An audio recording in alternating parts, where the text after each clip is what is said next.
राजा की बातें सुनकर जियांग अपना आपा खो देता है और चिल्लाकर कहता है जियांग चिल्लाकर कहता है, महाराज, राजकुमार जिया ने कुछ भी गलत नहीं किया। राजकुमार जिया ने तो कभी भी कुछ भी गलत नहीं किया। ये सब चीजें तो राजकुमार जिन और बाकी सब ने की। जियांग इससे पहले कि कोई बात पूरी कर पाता उससे पहले ही आकर कुछ लोगों ने उसे अपने कब्जे में कर लिया था। जियांग मन में कहता है कि सच शीशे की तरह साफ है, तो महाराज ने अपनी आंखें क्यों बंद कर रखी हैं? क्या सिर्फ इसलिए कि राजकुमार जिया बदसूरत है? भले ही वो जितना मर्जी बदसूरत हो, फिर भी किसी को उसे तंग, परेशान या मारने पीटने का अधिकार नहीं मिल जाता। राजा कहता है जिन और जिन उनका आदेश देने के लिए तैयार हो जाता है। राजा कहता है अब इस गुलाम को मारना है या फिर जेल भेजना है, जो चाहे वो करो, मैं इसका जिम्मा तुम पर सौंपता हूँ। जिन खुश होकर कहता है कि जी, मैं इसे उचित सजा दूंगा। राजा कहता है तुम सबसे बड़े बेटे हो, इसलिए अपने छोटे भाई बहनों का ध्यान रखना तुम्हारी जिम्मेदारी है। जिन आदेश को स्वीकार करता है, उस दिन जिस वंशी की जियांग तारीफ कर रहा था, आज उसी वंशिन ने ये सब कुछ किया। राजकुमार इस आदेश से सदमे में था। जैसे ही उसे एहसास होता है कि राजा जा रहा है, वो तुरंत उसके पैर पकड़कर कहता है, पिताजी, मैं आपसे भीख मांगता हूँ, मेरे गुलाम को छोड़ दीजिए, कृपया उसकी जान मत लीजिए।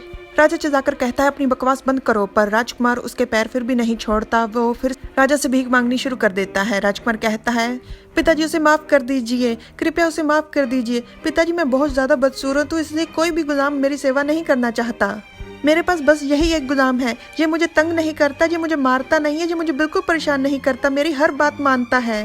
राजकुमार को इस हालत में देखकर जियांग, जिसका मुंह बंधा हुआ है, वो बोल नहीं पा रहा। वो अपने मन में चिल्लाकर कहता है कि इससे भीख मत मांगो, मेरे लिए तो बिल्कुल नहीं, मेरी मौत बड़ी बात नहीं है, मैं मरने से नहीं डरता। राजकुमार रुई ये सब कुछ देख रहा था और सोचता है कि बहती गंगा में वो भी हाथ धो दे, तो वो मुस्कुराकर राजा से कहता है, पिताजी, भाई जिया मुझे हमेशा डराता है, मेरा भी इंसाफ कीजिए। रुई बहती गंगा में हाथ धो रहा है, इस बात का एहसास राजा को भी था, इसलिए वो थोड़ा मुस्कुराकर कहता है, ठीक है छोटे शैतान, अभी कर देते हैं इंसाफ। राजा राजकुमार को आदेश देता है कि वो आज से अपने चेहरे पर मखौटा पहनकर घूमे, ताकि उससे कोई भी डरे नहीं। रुई खुश होकर कहता है कि पिताजी, आप बहुत ही अच्छे हैं। जिन राजकुमार का हाथ पकड़ते हुए कहता है, जिया, हमारे पिताजी को और ज्यादा शर्मिंदा ना करो, मैं तुम्हारे लिए एक नया गुलाम और भी आज्ञाकारी गुलाम भेज दूंगा, क्या ख्याल है? राजकुमार जिन का हाथ झटकते हुए कहता है, नहीं नहीं पिताजी। पर राजकुमार इससे पहले कि फिर से मिन्नत करता, राजा चिल्लाकर कहता है, बस जिया, छोड़ो मेरे पैरों को, और अपने संतरी से कहता है, हूँ रोंग, रानी शन और उनके बेटे को 15 दिनों के लिए नजरबंद किया जाता है।